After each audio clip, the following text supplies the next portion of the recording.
kuko mushobora kubwira nk'iyi ntambara ya Ukraine ishobora kutarangira none ahangaha izamara igihe kirekire kandi izazana ubukene ku isi kuko hari icyo bita the great reset. Iyo ni program yini ntabwo biri muri bibiri nkubwira ibintu bijyanye n'ubundi bushakashatsi nkora. The great reset ni ukuvuga ngo hagiye kubaho uburyo bwo kurevolutionizing ubukungu bw'isi busubire ku kintu gikomeye cyane kandi ibyo kugira ngo ubukungu bukunde ibyo bashaka bikorwe one hagomba kuba ibintu bitatu. Hagomba kuba indwara z'ibyorezo, hagomba kuba intambara, hagomba no gukuraho cash. Gusenga everyday, gusenga buri munsi. Nusenga uzanesha, nunanigwa gusenga uzaneshwa. Senga.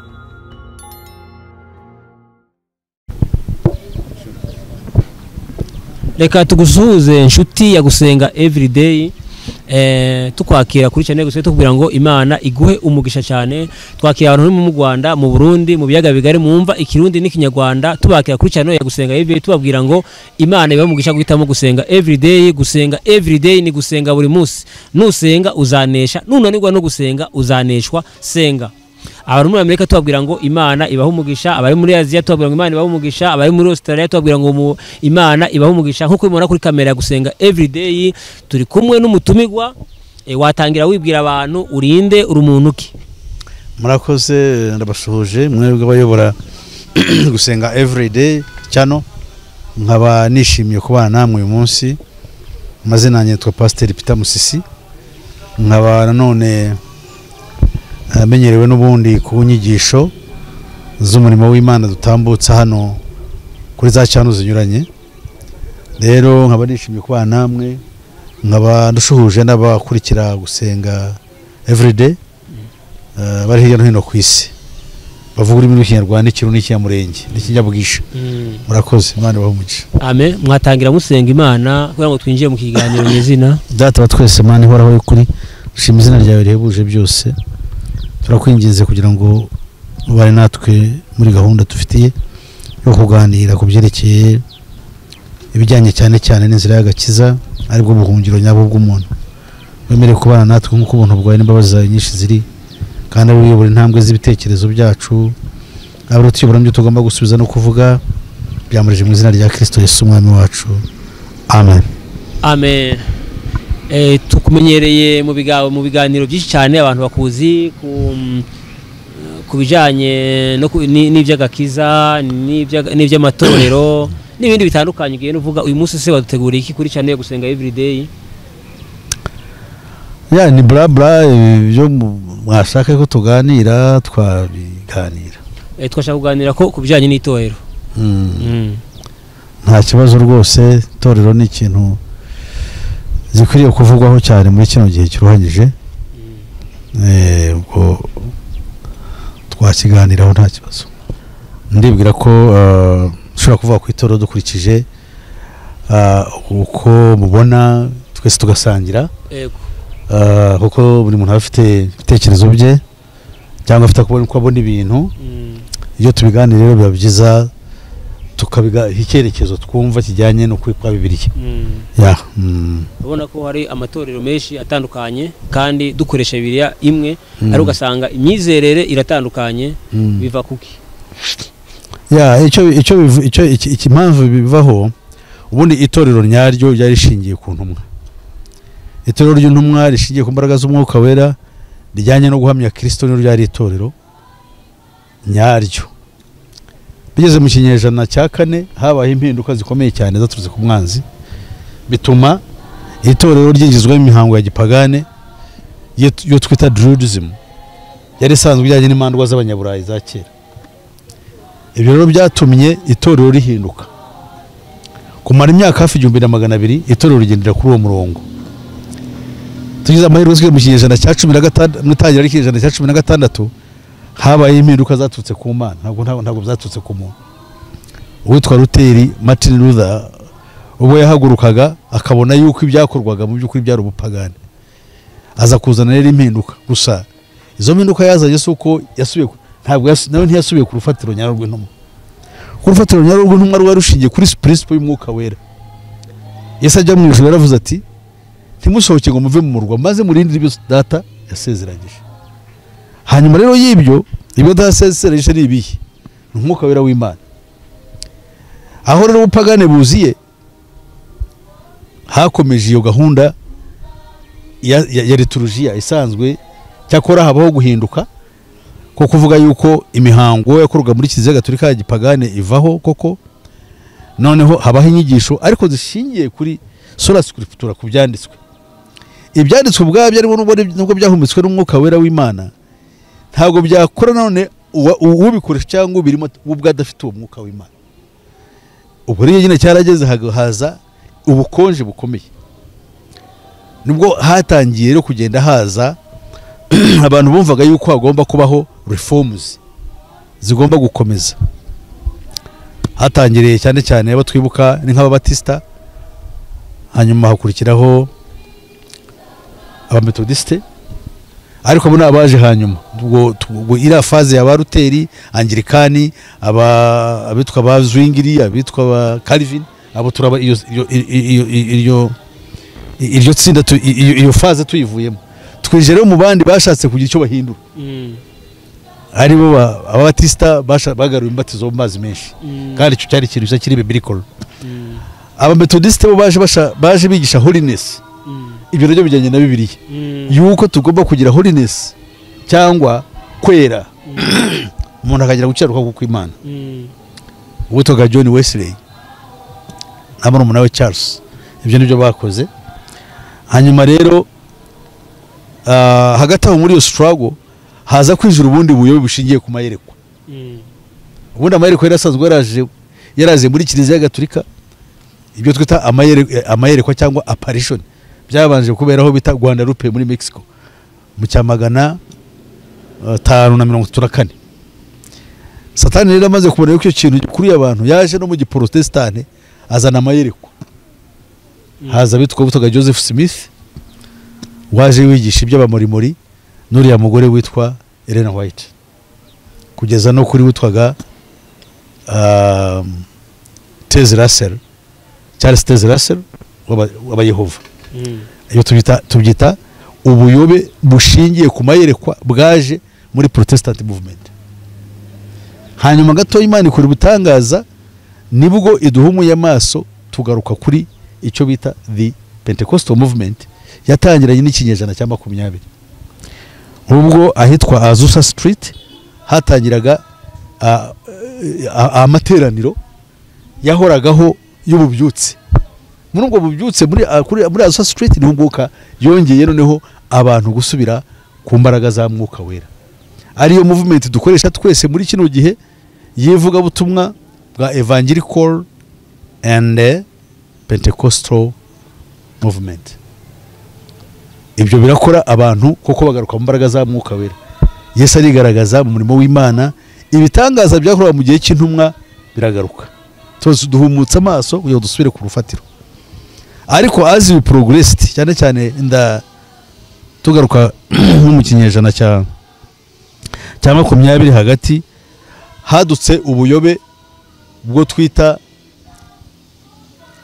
mu Cyongereza twita prosperity gospel. So prosperity gospel z'ubuntu n'iterambere, n'iterambere. So izo nyigisho ariko mu yandi magambo bita ngo ni social gospel. Social gospel ni ubutumwa bushingiye kuri ku mibereho. Yesu ntabwo ari Yesu ukiza ubugingo, ahubwo Yesu murebera kubi ibyo dukorera mu buzima. Kaguha umugore, kaguha imodoka, kaguha inzu nk'iyi, kaguha iterambere socially, mu buryo buri sociale. Mbese Yesu ngo nawe araza, ariko ntabwo ari Yesu ukuri, kuko Yesu we yashyiraga imbere ubugingo, umufite akaba afite ubugingo buhoraho. Niko ijambo ry'Imana rivuga ngo ufite uwo mwana bafite ubugingo buhoraho, utabufite nta bugingo afite. So rero umuntu yakaba ahirimanira kuvuga ngo ese mfite ubugingo, niyo akabaye the main question and worry and concern y'umuntu wari we wese in life. What ese mfite Kristo? Cyo cyakaba ariho kibazo, cyo cyakaba gito umuntu adasinzira nicyo. Ariko nyine iyo myigishirize yindi itandukanye cyane niyo Paulo yigishaga, itandukanye cyane niyo intumwa zindi zigishije, niyo Kristo yigishije. Tugeze rero tujya mu myaka za 80, haje ikindi kintu gikomeye cyane. haje icyo twita witch demonology. Haza icyo twita witch demonology. So what does it mean? Biba bivuze ngo witch demonology, witch ni umurozi. Demonology ni filozofi cyangwa imyizere cyangwa imikorere ya kidayimoni. Now iyo witch demonology niyo dufite muri Afrika cyane. Muri Afrika ntabwo dufite cyane ibyo bita ibyo bavuga byitwa ngo ni prosperity gospel irahari yego, ariko cyane cyane mu bice byinshi bya Afrika hari witch demonology movement. Aha abantu bafashe imandwa za juju cyangwa biriya byo bita ngo ni voodoo, noneho bakabyinjiza muri mikorere ya yitiriwe Kristo. So tukabona rero bitangaza by'imiguruko bikorwa. Cyo kikaba ari cyasha gikomeye cyane cyaje mu bukristo bwacu bwa Gipantekote. Bona hano mu Rwanda turabifite hose birahari. Jewe nabonye yuko ni mandwa imyuka y'abarungi nayo yijiye muri zino nsengero zacu za kirokore to some extent. Niyo mpamvu ahantu hose uzajya ugomba kuba careful. Ahantu ngiye gusengera ni hari ukubwira ngo aho bavuga Yesu hose ujye uhajya. No way. Aho uzajya usajya bavuga Yesu ariko umwuka aratari umwuka wa Kristo. So rero nabyo ubwo ndimo ndagenda ngira kuri kibazo cyawe ngo nkihe umurongo. Ubwo kugeza ubu ni kwitorero rimeze. So all over the world dufite problems za attacks za Satan. Ku buryo ibyo byose bigenda bigaruka. Noneho kigaragaza yuko bigaruka n'imikorere ubwayo irahinduka. N'imitegekere y'itorero n'imiyoborere yaryo. Nibyo ugasanga bibakajagari nyine. Nibyo kandi Satan n'ubundi ashaka. Ibyo ariko bikaba bifitanye n'imikorere wenda tuza kugeraho hanyuma nkurikije ibibazo byawe n'ibindi. Itangira ikinyejana turimo iyo tubona iyo bita ngo ni ecumenical movement. Ecumenical movement bivuze guhuza amadini cyane cyane ya Giprotestant. Byageze mu mwaka w'icyamagana 948 habaho gahunda yo kuvuga ngo nyuma y'intambara ya kabiri y'isi yose, isi kugira ngo igire amahoro hagomba kubaho umuryango mpuzamahanga ubangikanye n'umuryango mpuzamahanga. That is where we are going. Uri icyo turimo noneho turajya mu kindi cyiciro kibikuruta icyo twari turimo cyo gushyiraho igishushanyo gisengwa ariyo dini rimo. So muri make nuko nicyo navuga. Bamuvuga yuko izi nyigisho zihari z'ubuntu n'iterambere ushingiye ko mu kinyejana cya 18 habayeho intege nke, kandi izi ntege nke zo mu kinyejana cya 18 zazishingiye ku bintu by'ubwenge n'ubuhanga cya 11. Noneho mu kinyejana cya 20 niho ububyutse bwaje. Ese muri iyi myaka muri kinyejana cya 20 turimo ko hari intege nke zikomeye zaturutse kuki? No, ibyo byose byo mvuze byakoze contribution kugira ngo habe izo ntege nkeya. Ikindi cyaje kibi nuko hajemo ikintu element of commerce, ibintu by'ubucuruzi mbese ubona amafaranga n'imibereho. Byatumye rero ibyo bintu abantu benshi babyirukankira kandi batarahamagawe. Kuko ubundi guhamagara kwa Kristo ni uko kwikorera umusaraba ukamukurikira. Noneho rero simvuze ngo wenda umuntu yakwikebagura cyangwa se akiyahura, ariko icyari kiriho ntabwo cyari ikintu cyo kwifuzwa. Kuko it's a struggle nukubwira abantu ukuri kandi ukuri wabwene ko kubera ko kukugize. Ibyo rero kamwe nk'urugero nko muri za 70 80 twe tubyiruka umuntu ajyaga hari akava umuntu umurokore agasenga abwiriza ajyaga bibona abantu bamufataga nk'umusazi kuko yavaga avuga ibintu biri hanze yabo. Ariko bigeze mu myaka za 80 cyane cyane igihugu nabagamo cya Uganda nyuma y'ubutegetsi bwa Idi Amin habayeho social problems zahagurutse, abantu barakena. Noneho hazi inyigisho zivuga ibyo bita ngo ni miracle, nkabino byoreka miracle center what bene nkabiri biza byirukanka bibwiriza abantu urede bafite ibibazo, abakennye bagitakaye, Yesu arakiza. Abantu barahurura buzura insengero. Twatize kubona yuko twibeshye ibyo bintu bitari bishingiye ku rufatiro, uko abantu barongeye basubira baba nk'ababandi twahunze. Niba twaravuye muri Gatolika, kuki twavuye muri Gatolika se? None se tugiyeho twatwaye iki cyangwa twasanze iki? Ese abaporoso bari basanzwe ubu turabarusha iki? Nawe reba these other protestants dufite turabarusha iki? Niba ntacyo tubarusha rero ntacyo nta n'impamvu y'icyo dukora. Niyo mpamvu rero nibwira ko hakabaye habaho gahunda yo kuvuga ngo Yesu ari ijambo yavuze tugire gutekereza. Yesu yaravuze ngo gukiranuka kwanyu ni kutaruta kw'abafarisayo. Ntabwo buzajya bugami bw'Imana. Right? Farisayo ryari idini kandi yari ifite gukiranuka.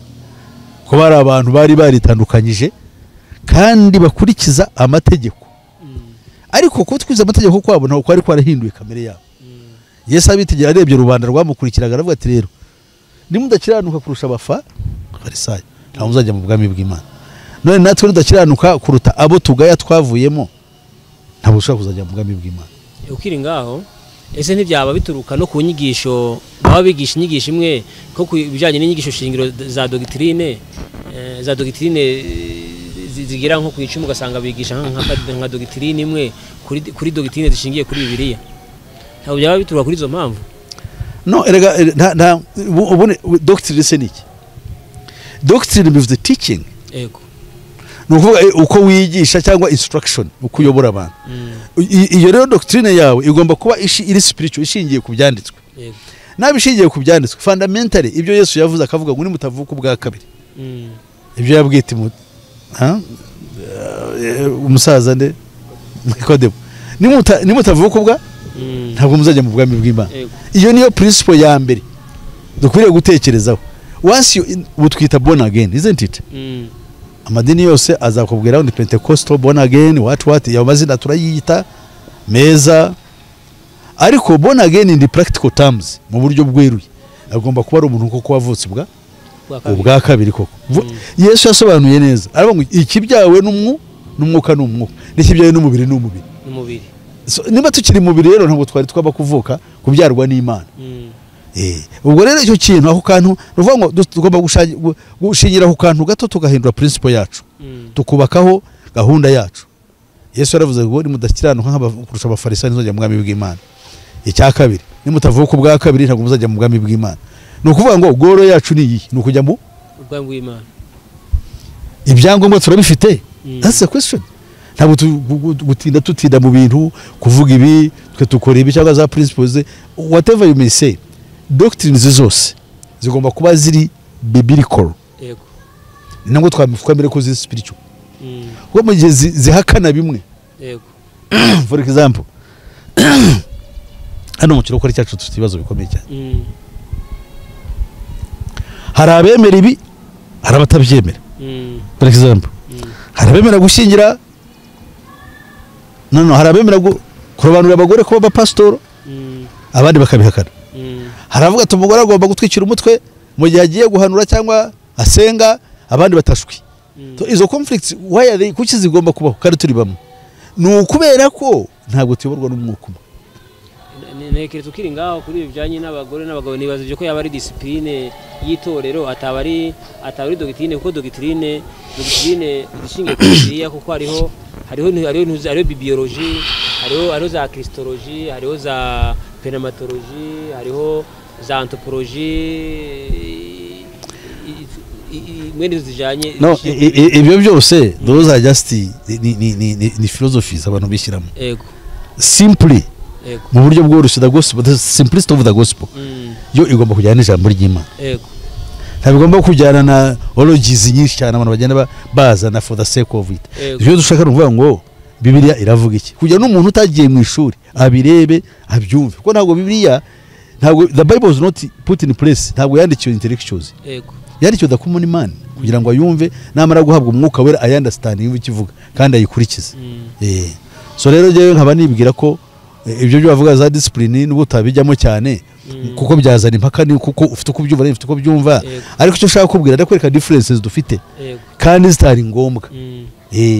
Dukiri ngaho waruvuze ku bijyanye n'abagore baba pasiteri n'abandi bati ntibaba pasiteri wowe ubivugaho iki kuko uri kwa Bibiliya ko abagore biremewe yuko baba pasiteri canke ntabwo byemewe yuko abagore ushingiye kuri Bibiliya nuko ubizi?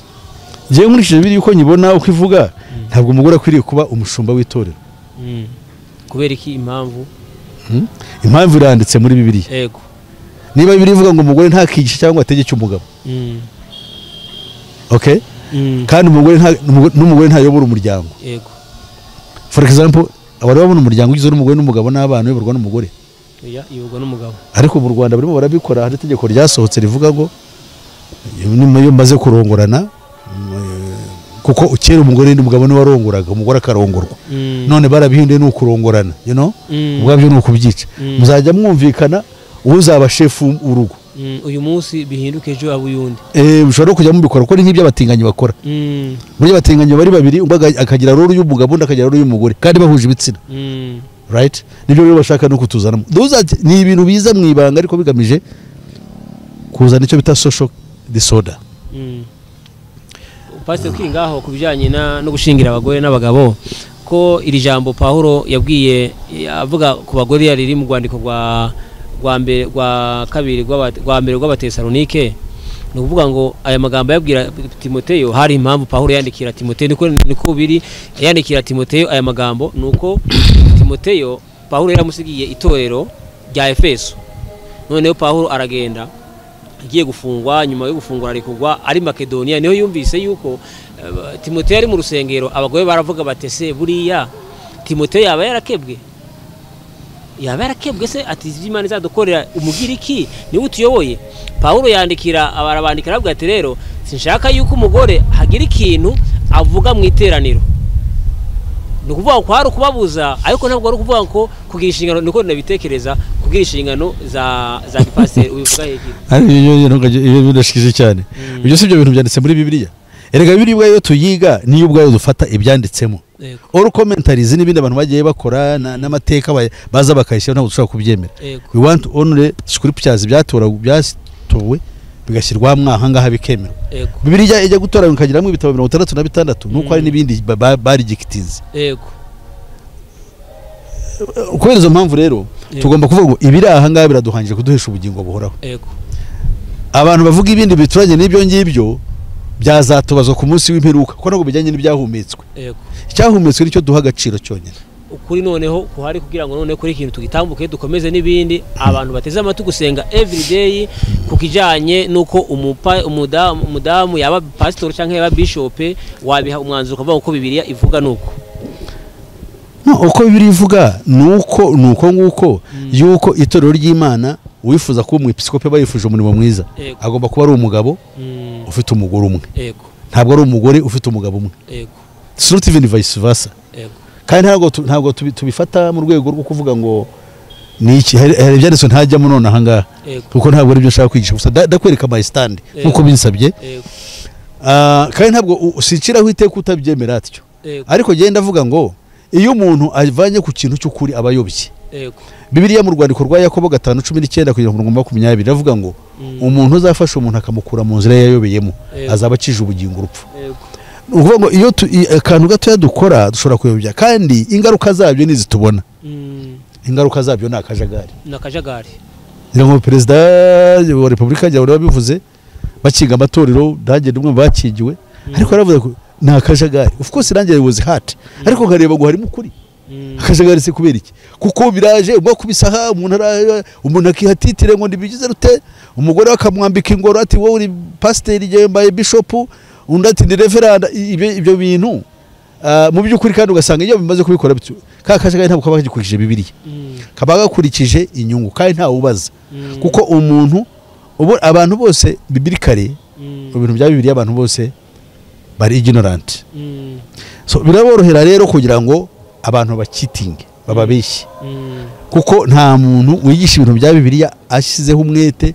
kandi akora kandi ashaka kugira ngo abantu bamenye ukuri why abantu babaye liberated bakamenya ibya Bibiliya neza abantu benshi bahomba abantu benshi bya bibazo no noneho rero igibaho nuko abantu benshi bakomera kurindira abandi mu bumenyi buke bucagase niyo mpamvu ushobora gushumba itorero ukarusha imyaka 20 for example ariko abantu ari abana mu gakiza batigeze babyarwa n'Imana kandi ubundi mu itangira ry'ibihe iyo abantu bakizwaga barasohoga no bakabwiriza ubutumwa niko umurimo wakozwe mu itangira ry'ibihe abantu bagahinduka so noneho rero ubu ngubu ikibazo cyo dufite n'icyo ngicyo kandi nayo n'ukigenzura n'abandi bose ntibakigenzura ibyo mvuze ibyo bazayibonamo akantu ku kantu rero ese uko biteye nk'uko bibahoze bimbaza ese birahagije kugenda bitya ese nibyo no ntabwo ari byo kuko biramutse byaba ari byo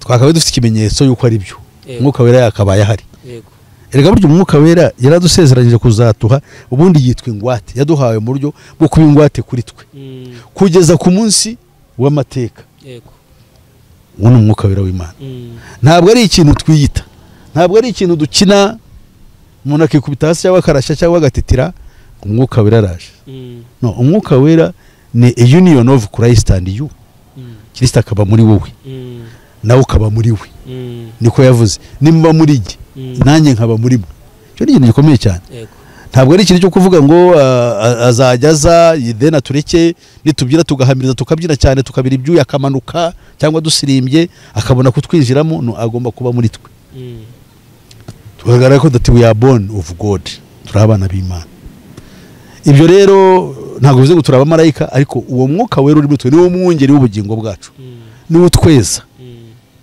niwo uturinda kandi ni nawe utubeshaho so icyo nicyo nakubwira kuri iyo ngingo bakoze pastor ese ikintu kiranga umuntu yabatijwe mu mwuka w'Imana niki ikintu kigaragaza uyu muntu yarabatijwe mu mwuka w'Imana ese no kuvuga mu ndimi nicyo kigaragaza umuntu yaba yarabatijwe mu mwuka w'Imana iyo niyo problem twagize mu itangira ryo kwaduka kwa Pentecote haba cyo cyumva abantu bose bagomba kubatizwa mu mwuka wera bikarangwa no kuvuga mu ndimi I have no objection kuri icyo ngicyo ariko ahandi Bibiliya itwereka ko nanone indimi hari ubwo ziza mu mpano mu mpano 9 dufite mu itorero zo mpano 9 hakabaho kuvuga mu ndimi hakabaho no kuzisobanura cyo ni cyambere icyo ngiye kucinjiramo cyane wenda cyatwara igihe kuko hari ubundi umwuka afite ibimenyetso byamwerekanye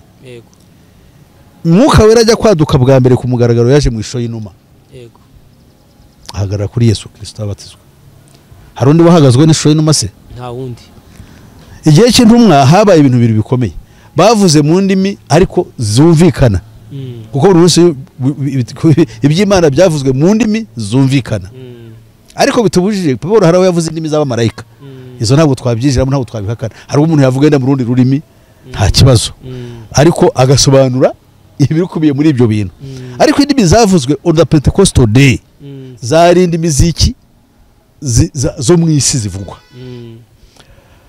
icya kabiri cyabaye habaye ikirimi cy'umuriro ku buri muntu mbara aho ngaho ubwo siyo faze ya kabiri ariko uko byagiye bikurikira ntabwo byabinde ko intumba ntabwo yongeye kugaruka na wa mwuka za ndimi ururimi rw'umuriro rwabaye ku gihe cy'intumwa gusa nta bandi bahawe icyo ngicyo ndibwira Pawulo we ahinduka nta n'ibintu bikomeye byahabaye gusa nuko yagize gusa akikubita hasi akabona akarabirana aragenda arangije arabatizwa kwa Hananiya yuzura umwuka wera ahabwa impano zose kuko umwuka afite uko akora mu buryo bwose abandi bakurikiyeho tuvuge nk'abanyamahanga bo kwa Cornelio bo bavuze mu zindi ndimi ntabwo haje kiriya kibatsi cy'umuriro n'ikibiri byose so ngiye rero kucyo twamenyeraho umuntu wahawe umwuka wera ikintu cya mbere cy'ingenzi ni ukwera imbuto za mwuka wera umuntu azakora ibintu byose ariko nujya kugenzura imbuto ze ni ukuvuga ubuzima bwe imibereho ye nikomeza kureflecting ubupagane bwa kera ntabwo azaba yarahawe umwuka w'Imana ariko nabaho ku buryo ababazwa n'icyaha bazikare icyaha no kwifata nabi no kutirinda no kugira ingeso mbi no n'intonganya uwo muntu azaba afite ikibazo kuko ntabwo agisha burya Paulo naba yaravuze Paulo nkuko avuze Timoteyo yamwandikira ati ushobora gomba kuba umuntu wirinda cyangwa no mu Kristo tugomba kuba twirinda twese in general terms kwirinda ntabwo umuntu yirinda akiri muri kamere akiri imbata ya kamere ntabwo byakunda yabivugaga avuga umuntu yavugaga abantu atabategeka ngo mugende mujye mwirinda yabibumvishaga ibyo mwuka amwigisha biranga mwuka wera ku muntu kuko ntabwo ushobora gufata urusaba kuhinduka kitari cyo umuntu azakubwira ati giye kamere yanjye tizuguzwa rimwe ndatogana ndarwana uwese uwo nguwo yashobora kubihindura gusa kubera itegeko ry'umuntu no ntabwo byakunda umwuka wera n'ushobora kuganza kandi akakwereka icyo kintu cyuri cyo atari cyo kandi akakwereka ko kizakurimbuza dufite mu cyongereza icyo bita the 7 deadly sins ibyaha birindwi bya rutura bya rukirimbuzi icyambere pride ni ukuvuga ubwibone ubwibone cya kabiri irari cya gatatu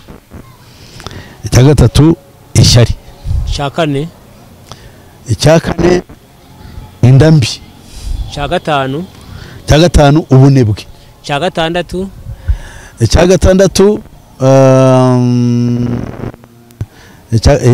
gatandatu indambi ndayivuze ishyari ndayivuze igomwa cya karindwi umujinya yes. Those are deadly sins ibyo ntabwo tujya tubimenya kandi ibyo tuba tubifite bigenda turabigendana umuntu ni umunyandambi nyandambi mu kinyarwanda uretse wowe uri umurundi uzi indambi icyo ari cyo igaratero ni umuntu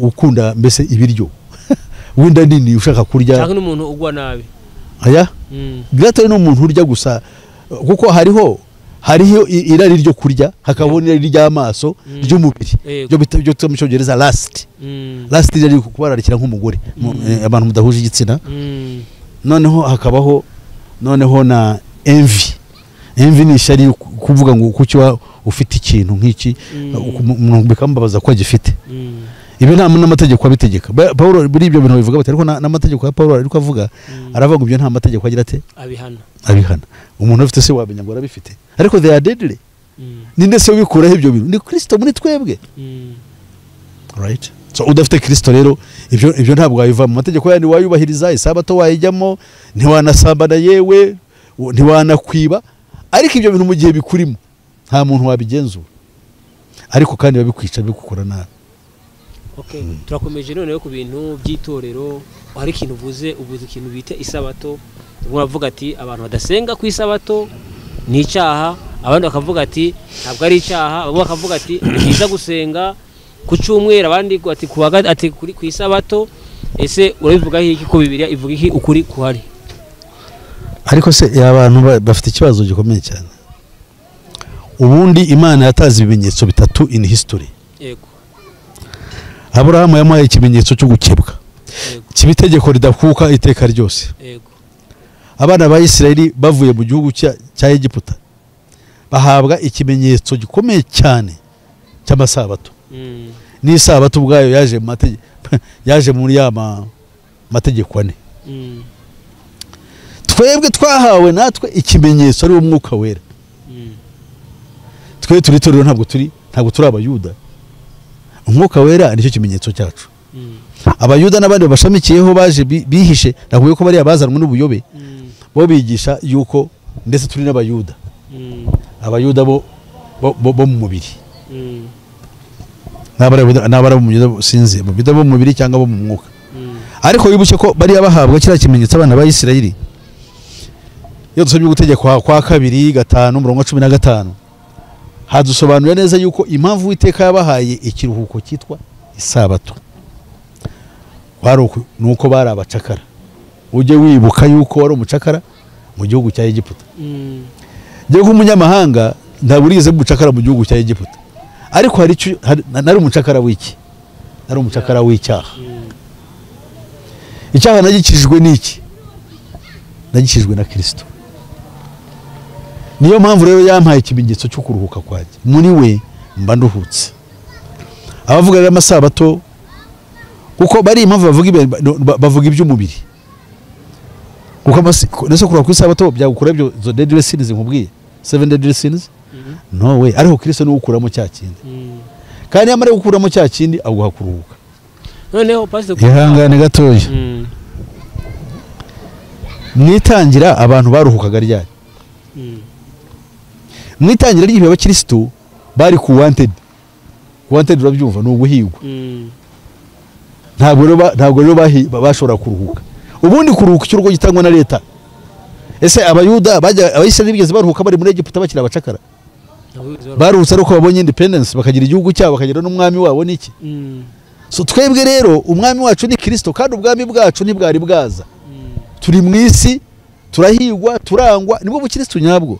Forget about these things bya Roma yaje igashyiraho intuza Kiliziya Gatolika umwami akaba umukristo n'ibikoma ngoma niki ari byo bazaniye musinga w'u Rwanda bagashaka kumubatiza kanga bikaba intambara because that's colonization bashaka kudukoloniza. Musinga afite right yo kubwirizwa ubutumwa bwiza yakwaga akagenda akaba umupagani sibyo se ko nabo babatije ntabwo bagiye mu ijuru ntabwo ari garanti ko bagiye mu ijuru. So for that matter nuko vuga ngo twebwe abakristo ikiruhuko cyacu ni Kristo ntabwo ari umunsi. Basi bamwe baravuga bati rero baravuga ati amategeko ni 10 muri amategeko 10 harimo n'isabato ni ngombwa ntabwo wafata amategeko 10 ngo kuremo rimwe aturumva ubuyishe yose.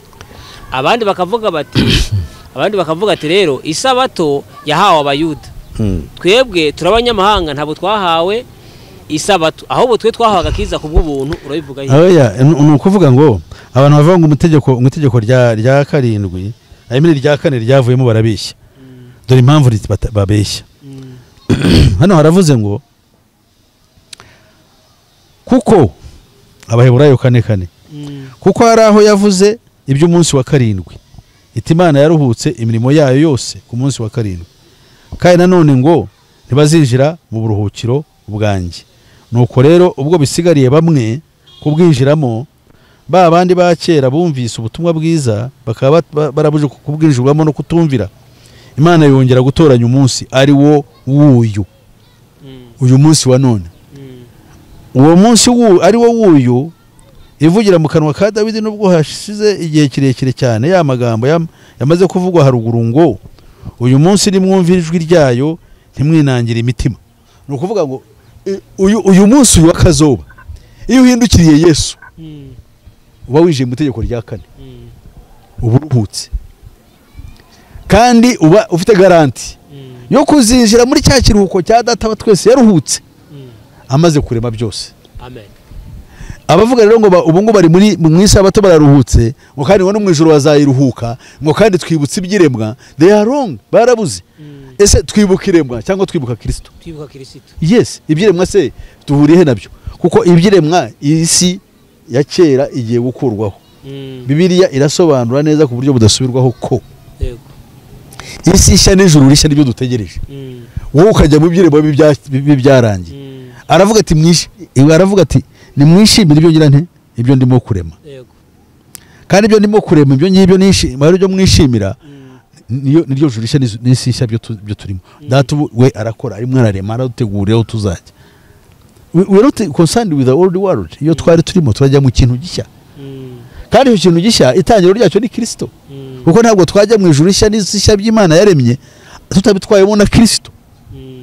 Yerusalemu ishizava mu ijuru n'ubyumva se niyo mama wa twese ntabwo ari Bikira Mariya so mama wa twese. Nukuvuga ngo rero abantu bavuga ngo basenga ibyo by'isabato n'iki abo baracyari mu byo baracyari kure cyane. Abo nta nubwo bari kure baratannye baragana mu rwobo rukomeye cyane. Nicyo nababwira. Wabagiraho n'inama baduteteza amatwi bakurikiye nko gusenga everyday kirwa n'abantu batandukanye abasiramu baradushobora batwandikira nabo basenga ku isabato baradukurikira wabagira n'inama kuko tubaboneyeho n'umwanya ubaboneyeho. Inama nabagira igihe kirimo kiradushirana nibakanguke bahindukiriye Kristo. Nyamara sibo bonyine natangiye vuga n'ayandi madini n'ayanjye ubwanjye mba mu y'abarokore nayavuze. Rero ntabwo ndavuga abandi ntiretse ubundi usibye gusa the spirit of cultism umwuka wo kwishyira hejuru wingirwa amadini bita cults. Ntabwo nta dini rihari rivuga ngo twe turabatagatifu. No, umutagatifu ni Bibiliya n'umwuka wera. Uwa kabiri n'uyikurikira ubikurikira ukwiri kandi yarahawe n'uwo mwuka akagaragaza ubugingo bwa Kristo muri we. Uwo nguwo babiri batatu nabo mutorero ry'Imana.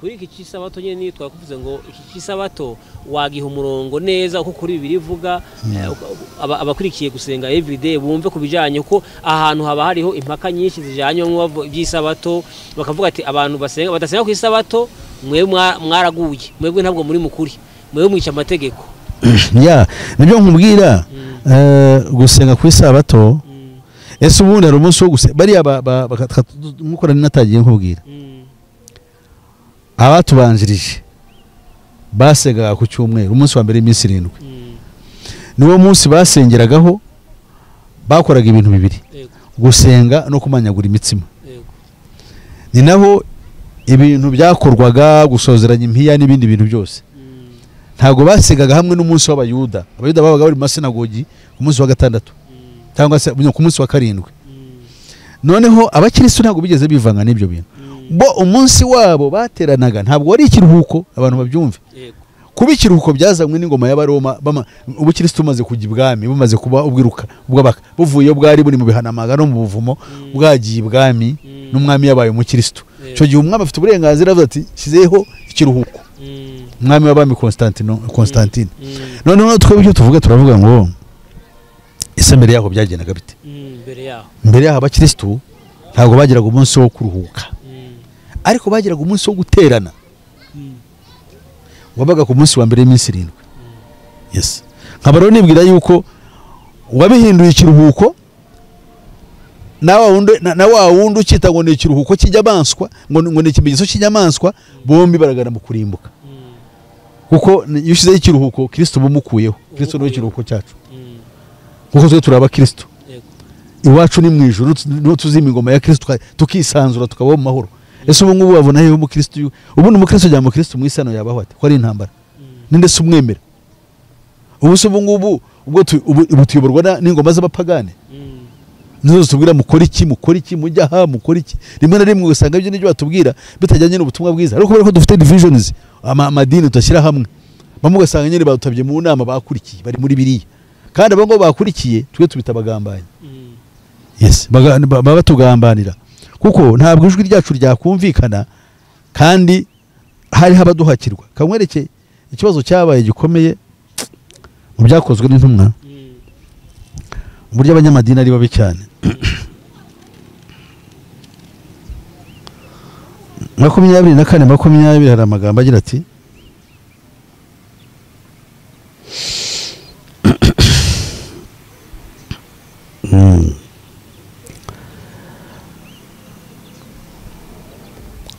ukuntu bagambaniye Paulo abanyamadini ngo bashize iminsi 5 umutambyi mukuru Ananiya amanukana n'abakuru bamwe nuwo kubaburanira witwaga Teritulo babwira umutegeka mukuru ibyo barega Paulo uwo witwaga Feliki bamaze kumuhamagara Teritulo aramurega ati nyakubaha Feliki ni wowe dukesha aya mahoro kandi n'ibindi byatunganirijwe ubu bwoko kubw'umwete wawe urumva iyo bintu byo gushyeshya amahoro barayakesha umuntu ntabwo bayakesha Imana kandi baragambanira umuntu w'Imana yatumye kuvuga ubutumwa bwiza bwa Yesu Kristo bihakirizwa ku mupagani kandi ari abayuda iyi mivugire yari yo gushesha umutware kugira ngo inkaruswa kugira ngo abiyumvemo hakiri kare acire wa wundi badashaka iteka uko bamukize ngo niwe dukesha amahoro umuntu se yaguhata amahoro nta muntu yaguha amahoro so rero ibyo ni ibintu bibi cyane dukwiriye kubyiyama kuko ni nabyo amadini akoresha amadini abahakwa ku nzego z'ubutware bw'iyi si bifashishije ibyanditswe bagenda bagoreka nkuko bagoreka n'ibindi byose none bahagambanira Kristo ubutware n'umukiza ukiri ngaho pasiteri ko Yesu yavuze ngo ko ati nibabagirira nabi babampora bakabarenganya mu kuvuga ubutumwa bwiza harimo no kurenganwa ariko ntekereza ko abantu benshi batinya kuvuga ukuri kugira gutinya kurenganwa benshi nibyo batinya abantu bakifatanya n'abapagani bavuga ibintu bakavyemera bati ko kanaka ari umuyobozi avuze bino bintu ariko ntabwo arebye se ibi bintu Bibiliya ibivuga hiki bakemeranya ati rero utemeye ubuyobozi ntabwo uba wigometse. erega umuyobozi wacu ni Kristo. Yego. Twebwe abakristo n'abayobozi bacu muri twe turi abagaragu ba Kristo. Yego. Niba rero turi abagaragu ba Kristo tugomba kumvira Kristo uwo nguwo. Yego. Nta kiriringo nakubwira unyuranya n'ibyo azuwakorera automatically ntabwo bagikorera Kristo. Urakoze turakomeje ku bintu by'amatorero twarimo turavuga abavuga ku by'isabato hari n'abandi batemera yuko ari abakristo nk'abatemwe du Jehova ntibemera yuko ngo ari abakristo. Bita bakise bita kundu bita ntibemera ko ari abakristo. Hari kundu bita ariko bari bashobora cyane ni ukuvuga ngo abo bantu ibyo bavuga ni ukuri ntabwo ari abakristo n'ubundi. Kuba bavuga batyo indirect ari ikintu bavuga cyiza ni ukuvuga baba bahakana Kristo kuko n'ubundi baramuhakana ko ntibamwemera yuko afite ari ku rwego rw'ubumana. Bavuga yuko ari umwana w'Imana yego ariko ni ikiremwa. Ni ikiremwa. Niba ari ikiremwa nta nubwo kwiri kuducungura ari ikiremwa nkatwe se. Icyaremwe cyose ntabwo cyacungura umuntu. Ntabwo bikunda. Ibyaremwe tuzi uko byakoraga amaraso yabyo yaramenwaga ariko ntabwo yaducunguye.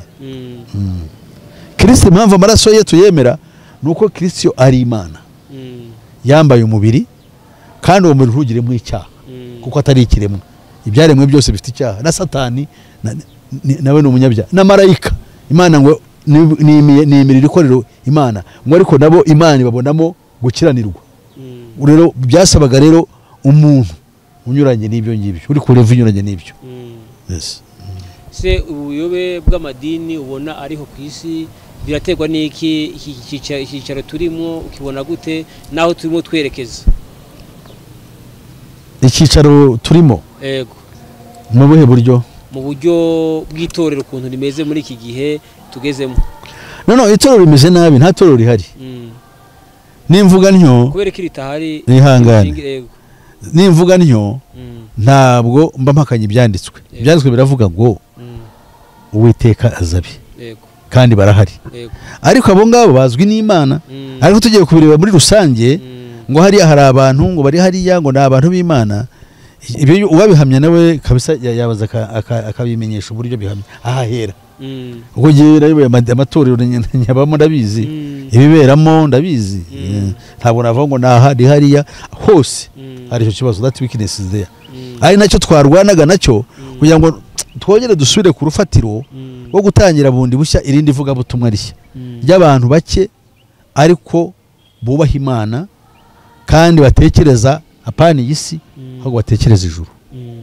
Iyo batagiye gutekereza ijuru akavuga ati ndi mwisi bundi biravuga ngo imitima yanyu ibyo mutekereza bijye bahehe mu ijuru aho Kristo ari niho ubutunzi bwanyu buri. Ubona ngo twaba tugiye muri mu yindi sanse ikindi cyerekezo cy'imyumvire. Yego. Mindset yacu yabihindutse ikava mu isi ikajya mu ijuru. Kuko ari iby'amaso abona turubaka za katedrali turubaka ibintu byiza bitabashwa ariko se those who are in twebwe bari aho ngaho Yesu aje yatujyana. Icyo ni ikintu cyakabaye kidaza ishinga nawe cyakuraza ishinga. Yego. Yes. Niyo mpamvu jewe nsengera icyo umutima wanjye ikintu cy'ubuhungabanya ni icyo. Ukunda umuntu ndi ku rugamba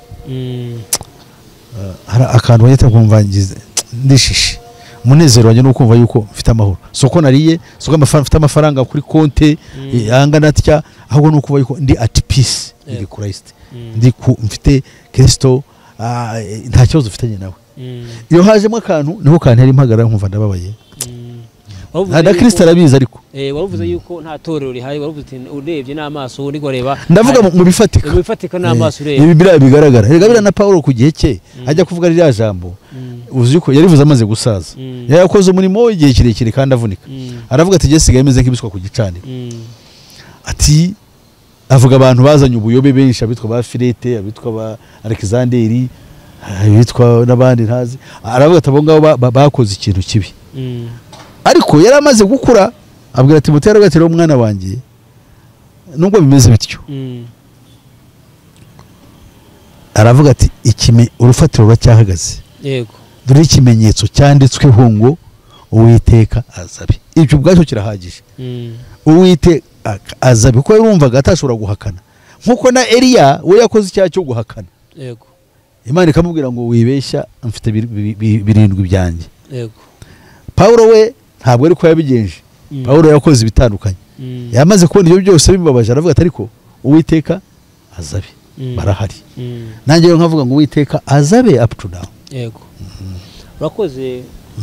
Urimo watubwiye utangira hari gihe wigeze kuvuga uti hariho uticicaro kirimo tugiye kwinjira mu cicaro kijanye n'inyamaswa ibyo wabisobanura.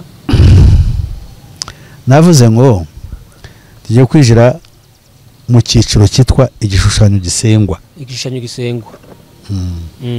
Hari abavuga muri imisi bavuga ati ikizira cyageza hera, abandi bakavuga ati igishushanyo urabivuga hiki kugira ngo abantu nase erega tubaza ku definition ya hera. Hera se ni he? Ni hano se. Ubundi hera ibyo tubirebera mu mikore ya Kiyahudi ya kera. Yego. Niho habaga hera na hera cyane. Igihe byavugwaga Yesu avuga icyo Daniel yahanuye kizajya ahera cyane.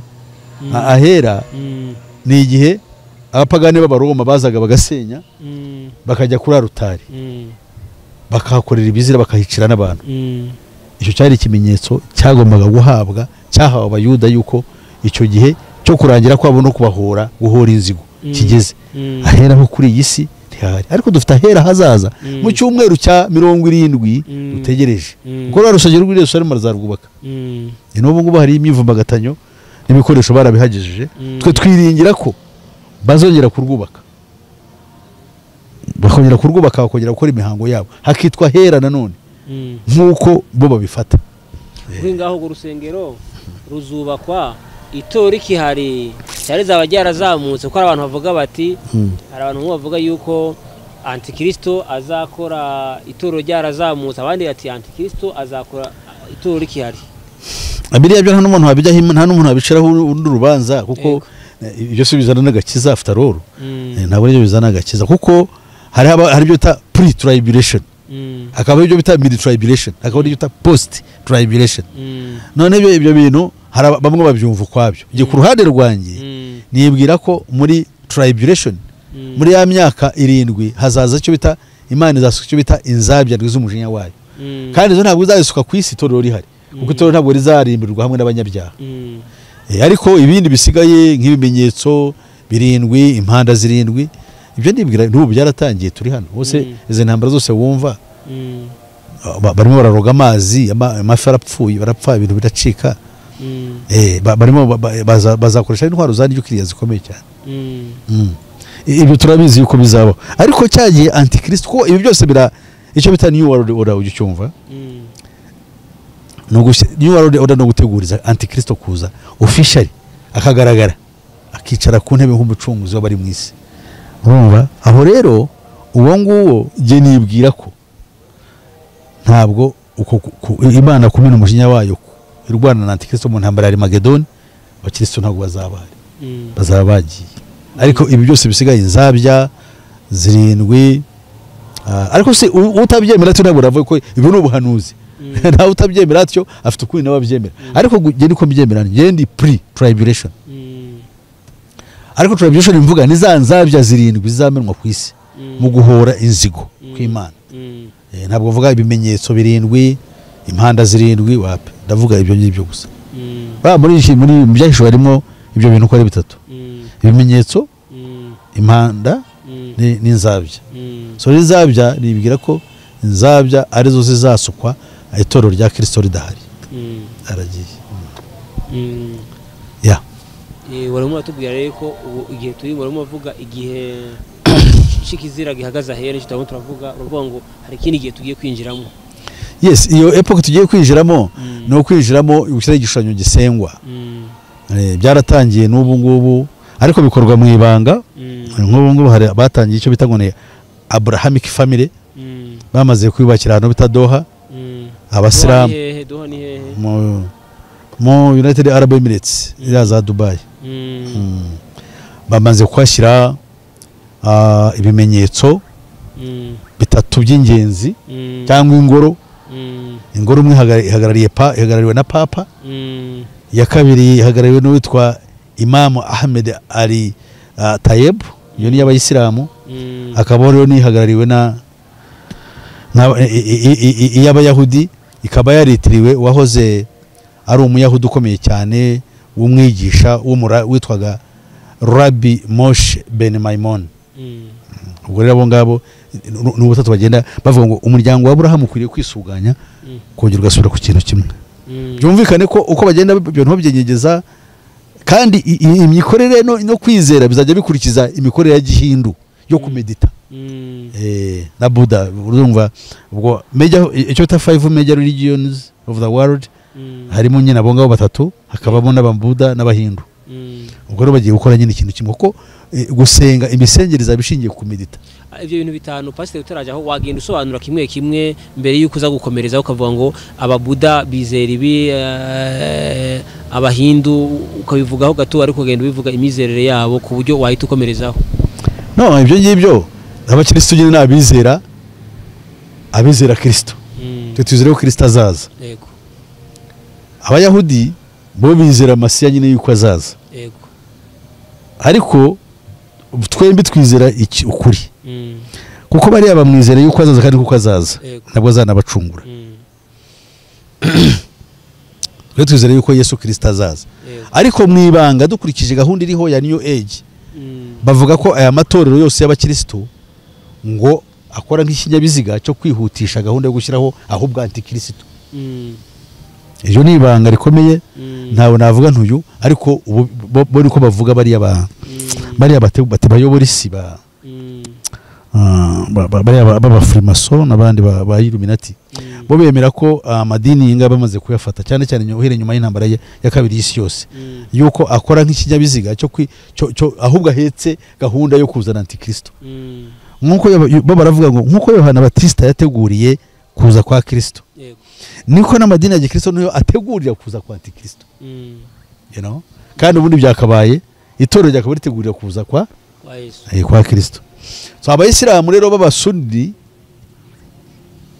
bo bategereje uwitwa Muhammad al-Mahdi, imam ukomeye cyane uzaza kuza akazana amahoro ku isi. Abayisilamu abo n'abashayiti. Abasuni bo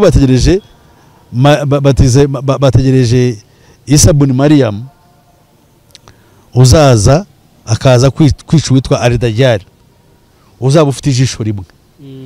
Ibyo ni ibintu bipfuye, kuko iyo bavuga Isa ibn Maryam bavuga ntabwo ari Kristo nanone. Bavuga yuko wazaza akamanukira muri Syria hitwa Damasco, yamara kugera aho ngaho agahagarara inyuma ya imamu uzaba uyoboye umati Islamia, uvuga abayisilamu bazaba bateraniye, akavuga ati uyu imamu inzira afite ya Muhammad nanjye niyo nkurikira. Icyazaba agomba gukora icyo gihe no kwica ingurube no gutwika imisaraba no kurongora.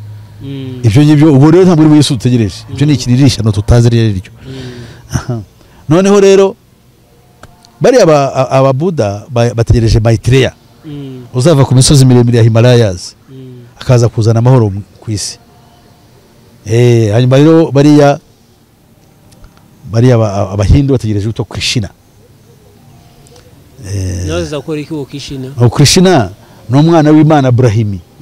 Mwazabaza ari kuzana amahoro ku isi. Ngo Isaka? No. Krishna. So uruva bose afite icyo kintu ngo barategereje no gukora kwa Satani, kuko abo bose icyo bazakora bazakira antikristo namanuka naza. Niwe bazakira mu kimbo cya Kristo. Ari nayo mpamvu twemere ko antikristo azaza ku mugaragaro, akagaragara unlike bari nk'abadive bavuga ngo antikristo ntazaza ngo ahubwo papa ni antikristo, ibintu nk'ibyo. Yes, papa afite ishusho antikristo, ariko twe turavuga antikristo bwe azaza ku mugaragaro, kuko hariho na project Blue Beam imuteguriza, irimo aba scientists n'abandi bantu bose bakora. Ibyo bintu birakorwa yuko ntabwo tubizi, ariko birahari. Icyo gihe rero barimo batubwira yuko icyo gihe kigiye kuza aho cyo kwinjira mu kindi cyiciro. Yesu yo kwinjira muri icyo cyiciro cyo kuramya inyamaswa. Niko tuvuze igisho gisengwa kizicisha batakiramya, cya gisho cy'inyamaswa ya mbere iyo tuvuze inyamaswa ya mbere tuvuga cya gihe cy'ubutware bwa kiliziya kuva mu kinyejana cya 4 kugera mu kinyejana cya 16 aho ngaho iyo myaka yose cyari igishushanyo gisengwa kuko it was a universal establishment aho umuntu wese yagombaga kugira gute yagombaga gusengera muri iyo dini wabaga rivuyemo mu bukristo yabaga ashebeje ubupapa kandi yagirirwaga nabi niyo mpamvu rero kigiye kugaruka noneho iyo system imeze icyo rigiye kugaruka kandi iteye muri ubwo buryo nkubwiye ari impuza madini ku buryo buri muntu wese ku isi yibonamo nta mpamvu yo kujya guhindura ababuda abakristo nta mpamvu yo kujya guhindura abahindu abakristo n'abayisilamu nta mpamvu yo kubahindura ahubwo tugiye guhuza bya bindi bibi ikintu kimwe niyo denja aho niyo mpamvu kizaba kibikuta cya kindi cya mbere isoko ruvuze kuva mu kinyejana cya 4 kugeza cya 16 ko cyari igihe cy'abaroma ikindi kwirikiyeho ikindi kuva ku 16 kugeza 21 mu cyo cyo kivuga hiye nacyo ni cy'abaroma ni cy'abaroma ariko kiriya muri religious aspect habayemo cyengeze mu by'iyobokamana habayemo mu kinyejana izira reforms zabaye zaradufashije ariko umujinya wa Satani urakomeza ahubwo yiga umushinga wundi uko agiye kuzana cya kindi cyose gihuriyeho n'aya madini yose kandi bikaba kimwe nibire ko na papa barabyemera n'abandi bose yamaze kwemera yuko abantu bose mu byukuri bose ari abantu bajya mu ijuru ari abantu Imana yaremye n'abatinganye bazinjizwamo n'abapagande bigere zose bose bazinjizwamo tugana ku musozo w'ikiganiro watanga inama ki ku bantu bakuki gusenga everyday bari mu matorero atandukanye ayitirirwa Kristo n'abandi bose batarakira Yesu n'umwami n'umukiza wasoza babwira iki ngiye cyo nasoza in brief kuko ntabwo wabona ibintu byinshi babwira abantu hari ibintu bibiri nababwira icyambere n'amagambo natangiriyeho ari muri Yohana 3 umuntu utavutse ubwa kabiri ntabwo uzajya mu bwami bw'Imana so umuntu akwiriye kwiyumvamo ari wese uwaremwe wese wabyawe n'umugore akaba ariho uzumva ikiganiro ariho azibaza icyo kibazo ikindi cyane tunarangizanye nacyo ni kiri muri Yohana 10:7 kugera kwa 9 hano hari amagambo ndangirizaho meza avuga ngo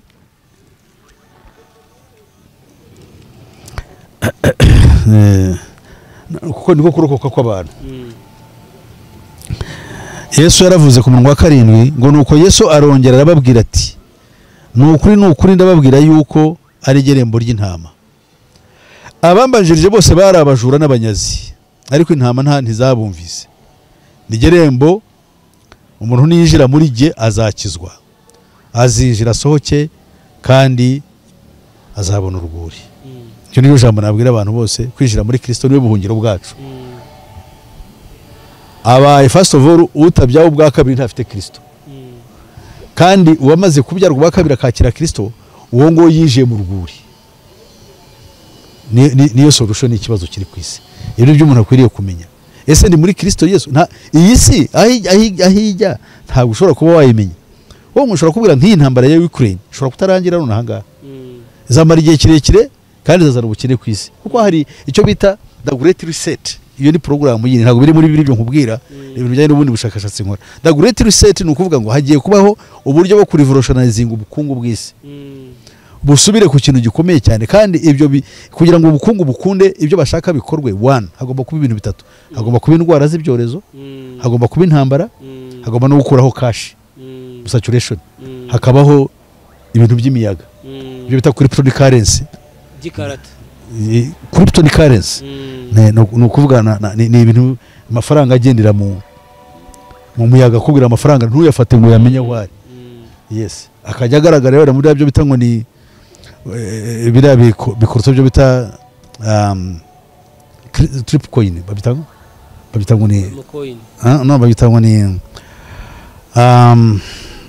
trip coin bitcoin yes zikaba nka zo values abantu bareberaho ariko nta muntu bitwa coin nta muntu wazitunga amafaranga ngo zigire zigasigara ziri mu muyaga gusa ibyo rero nibyo bintu baragenda bakora n'ibintu byinshi byose nibyo ntazi byose birahari kugira ngo isi turimo abantu be gukomeza kuyiringira bakomeza kureba ibintu yuko bizakomeza kumera uko bimeze uko ahubwo ibintu bigiye guhinduka kuba bibi cyane. Iriya ntambara yo mu burasirazuba bwo hagati nayo igomba gukomeza kuko hari ibintu bitatu byakozwe ndangiza nababwira. Nyuma y'intambara ya kabiri y'isi yose hatangiye movements 3. Iya mbere bayise communism, iya kabiri bayita nazism, iya gatatu bayita political zionism. Ibyo ko ari gatatu rero nibyo bigiye gusenyeza. Buriya Putin arwana bari abantu abanyaburayi uzuko abita abanazi, bakamwita umukomunisti. Political zionism n'abisirayeli aho bari abayuda muri ya gahunda y'ibyo bashaka gukora. Ibyo byose bizazana intambara, ni ibintu baremye kugira ngo bijye bintandaro y'abantu kwicana ku buryo mpuzamahanga abantu barwana. Se ubu ngubu muri Ukraine ubu jya mu Burayi bw'Uburengerazuba iyo uvuze ngo ushyikiye Putin cyangwa buriya afite rezo nta nubwo bashobora kugurisha ibyo kurya, barakwirukana kuko ubu Abarusiya babaye abanzi, umuntu kubanga nibyo byose byabo. Kandi mu Burusiya n'Abashinwa n'abandi bari mu burasirazuba nabo banga abanyaburayi barita abanazi. Nka bya bindi byacu bajyaga bavuga ngo inyezi ngo ibiki niko bimeze. So therefore twagarukira aho ngaho. Yakoze cyane. Wasoza tanga uvuga kuntu abantu bakubona unasoza unasenga. Murakoze. Ngewe uko bambona mfite telefone yanjye ngendanwa, afite ikibazo yahamagara kuri 0788 50 60 76. Icyitonderwa iyo nomero yanjye mbabwiye niba no kuri WhatsApp. Ikindi ngira n'urubuga rwitwa Pastor Peter Musisi Official, ari inyigisho ntangaho abashaka gukurikira nk'inyigisho zo kwigisha bimwe muri ibyo mvuga yaryo akabikurikira uburyo bworoshye. Urakoze Pasiteri, wasoza gusenga. Imana ibahe umugisha, reka dushimana. Uwiteka Mana databuja, tugushimiye aka kanya tubonetse aha hantu, twiringiye dushidikanya ko ibyo tuvuze hari aho bizagira icyo bimarira umuntu, ariko bizaterwa nawe kubiherekesha imbaraga zawe n'ukuri kwabyo kugira ngo abantu babyumve, bityo bibafashe mu kwibaza no gutekereza iby'ubugingo bwabo, cyane cyane ko turimo gusatira umusozo w'ibihe. Tugire neza kandi dufashe muri byose tubyambarije byose mu izina ryawe Kristo Yesu umwami wacu, amen. Amen. Gusenga everyday, gusenga buri munsi. Nusenga uzanesha, nunanigwa gusenga uzaneshwa. Senga.